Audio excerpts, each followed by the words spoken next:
Senior neighbors in Southeast Tallahassee say they were in fear for their lives after a tornado knocked out power for 4 days.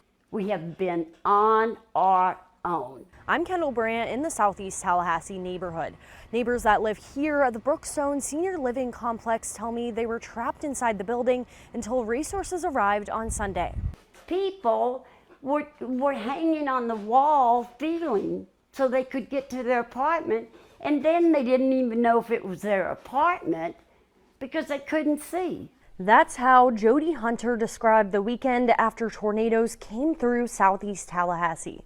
It knocked out power at the 208-unit low-income senior living facility for nearly 4 days, making elevators in the 3-story building inoperable. People up there with electric wheelchairs with no legs can't come down. Second and third floor, they're trapped. While the power did come back on Monday, she tells me management at the complex didn't do much to help, with them not at the property and not calling for help. I mean, how can you do that? We're people. Yes, we're poor and we're old and we're disabled, but we're still people. We still have a heart and a soul. I mean, I just don't understand.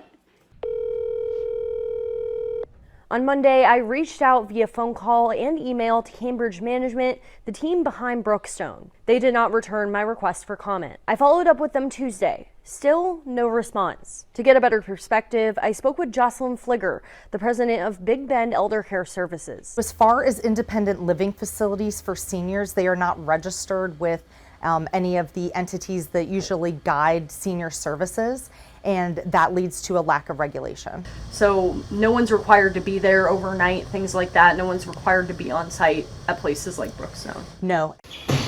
Some have come down to spend a lot of time here. The Florida Department of Emergency Management and the Florida Department of Elderly Affairs have been on the ground since Sunday, preparing meals and handing out water. Come on in, come on in. Something that Hunter says was a lifeline for many neighbors. Oh, it makes my heart swell. And I'm like, thank you.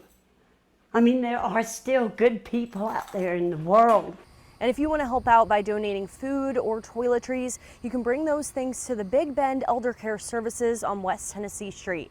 In Southeast Tallahassee, Kendall Brandt, ABC 27.